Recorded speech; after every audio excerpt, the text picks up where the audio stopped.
The ControlNet author has created a technique called Omost, which uses a canvas code to generate images that interpolate large language models and diffusion models together. This technique works with multimodal methods to generate images.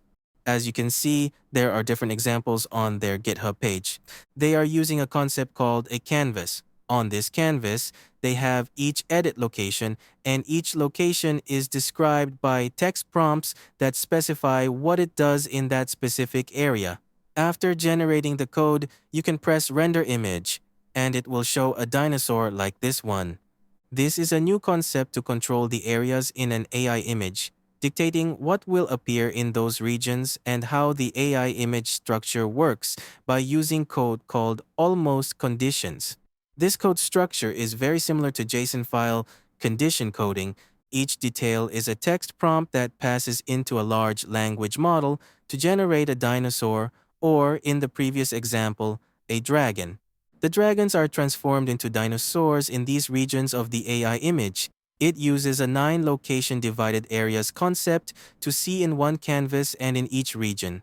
There are also inter-canvas and inter-region areas for each highlighted area.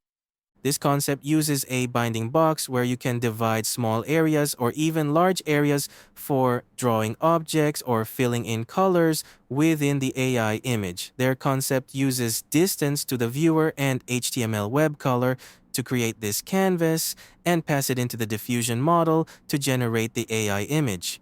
They also have regional prompts, which by default you can use as text prompts to communicate with the large language model, enabling specific region changes or in-painting areas of the AI image.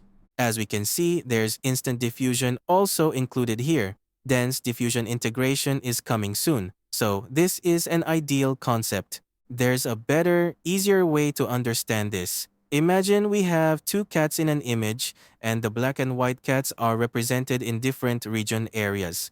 Additionally, there are more text prompts and models involved. The large language model is fine-tuned using Lambda 3, Dolphin, and Phi 3. Using these three large language models, which are small enough to run on local machines, they are fine-tuned to generate almost canvas condition structure code. You can pass that code into the diffusion model to generate images. Right now, we have the ComfyUI Omost custom nodes package that you can use with ComfyUI to connect the large language model and generate the canvas code. However, for custom nodes like this one, it is only able to limit how many times you can communicate with the large language model. So for example, here we have 2 rounds of message transfer and receive the almost canvas condition code. It's not ideal. Personally, I think it's not ideal to use this kind of UI to communicate with a large language model, but it is good for using the canvas code to edit your image in ComfyUI and also for doing IP adapter regional editing. In this workflow, you can paste the canvas condition code with almost and apply it in the input part of the conditioning. Then, we use the IP adapter to generate this with similar styles in the AI image. So let's dive in. How do we install the ComfyUI Omost package? First of all, in Command Prompt window, you go to Git, clone, and paste this link. It will download automatically, and then we have to install the dependencies. In my case, I'm using the portable versions. So I go back to the ComfyUI main folder using the Python embedded libraries and the Python exe to install the dependent libraries, etc. After that, you will see the Transformer libraries 4.41 installed along with the Hugging Face Hub installed in your system. In ComfyUI, as we saw on the GitHub page, there's a workflow. You can communicate with the large language model, but there's a red box here indicating that we have to download the ComfyUI Easy Use package. This custom nodes package will allow you to show the almost canvas condition code in the generated result here.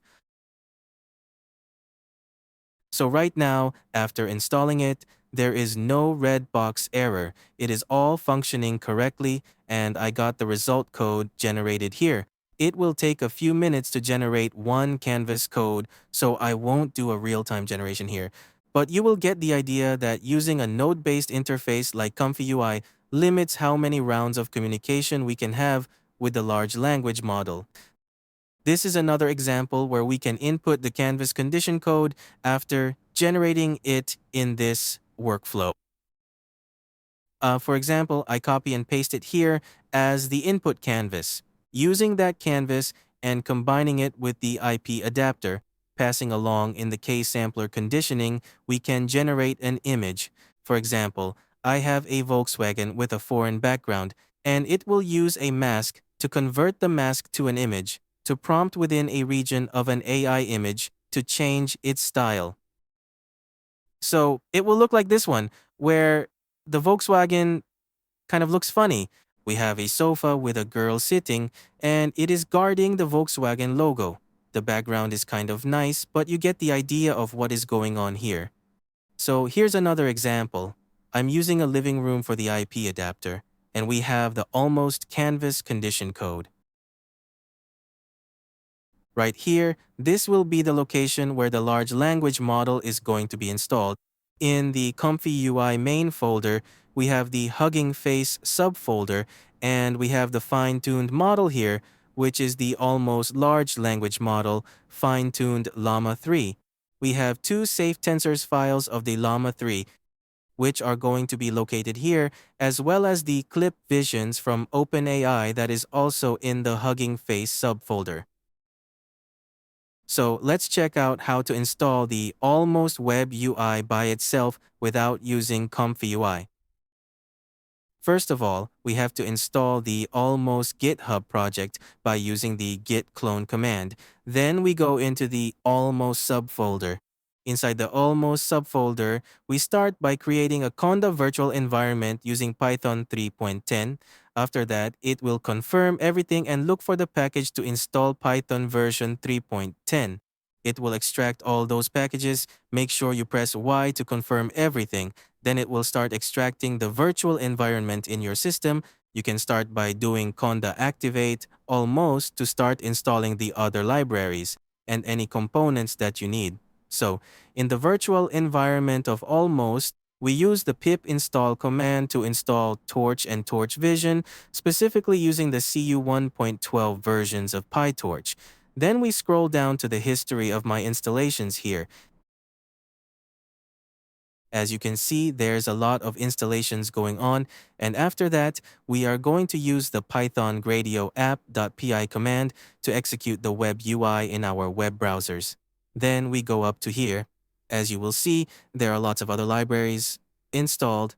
It will fully support the Almost Web UI by itself and won't interfere with your other projects on your computer system. It will kickstart for the first time to install the large language model, which by default is the Llama 3 fine-tuned, almost large language model that is able to compute and generate the Almost Canvas code. In the Almost Web UI, we see that HF download subfolder. Inside that, we will have downloaded two models. One is the Almost Large Language Model, Llama 3, and the other one is the SDXL RealVis 4.0. So basically, this will be using a diffusion model, specifically SDXL, to generate an image by collaborating with a large language model and the diffusion model. I think this is a pretty cool concept, but as with everything, there are always pros and cons, and I will discuss that after this demo. On the right side, there are setting panels where you can start a new chat, edit the chat history, and adjust the large language model temperature settings.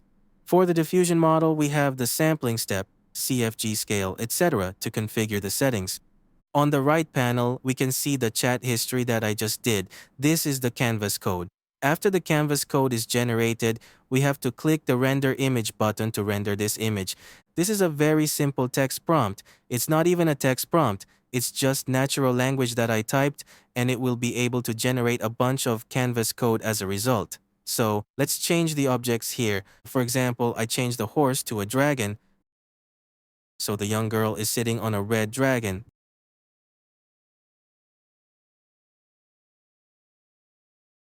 This is the output result of that. It's not a highly detailed image, but it does follow my instructions. And right here, as you can see, all the canvas code is able to use the previous canvas code, edit the existing part of the horse, and change it to a red dragon. Let's do another change. For example, we changed the young lady to an old lady with the outfit of a witch. And here's the example. It does follow half of my instructions. It changed the character from a young lady to an old lady, but it didn't change the outfit this time. So let's do that together in another way. But so far it looks good. The red dragon stays consistent in style, and let's try another style. For example, we keep using this canvas code and change the location. By changing locations, I'm changing it to England, and behind that is an old castle. It does follow my instructions for changing the background themes. This time, the diffusion model follows my instructions, changing the outfit of the old lady to a witch and having her sit on the red dragon. As you can see, the Omost architecture is doing pretty well for object editing or regional editing in an AI image. However, I see that it takes about a few minutes, depending on how strong your GPU is, to compute and generate an almost canvas condition code here. I think the almost web UI is more convenient using chat history, like what we usually do in ChatGPT, and many large language model web UI styles. Here, we have the chat history to see what we got, which is better than what we saw in ComfyUI in this manner. Although I like to use ComfyUI to generate images and animations for chat history, it is very limited and not convenient for chatting in a node-based connection system like ComfyUI. I think there's a pro and a con. It depends on whether you want to use Omos for your image editing or not. You have to evaluate it for yourself, but personally, I think it is just a gimmick while 2024 towards multimodal architecture trends. And the ControlNet author who like to control position and image pose too much and then think of this method to create image region controlling. Oh well, honestly, not really helpful, considering the few minutes it takes to generate the canvas condition code and then another time to generate an image. So, that is my opinion only. You guys evaluate if it is useful or not for your image creation. I hope this inspires you, and I will see you in the next video. Have a nice day. See ya.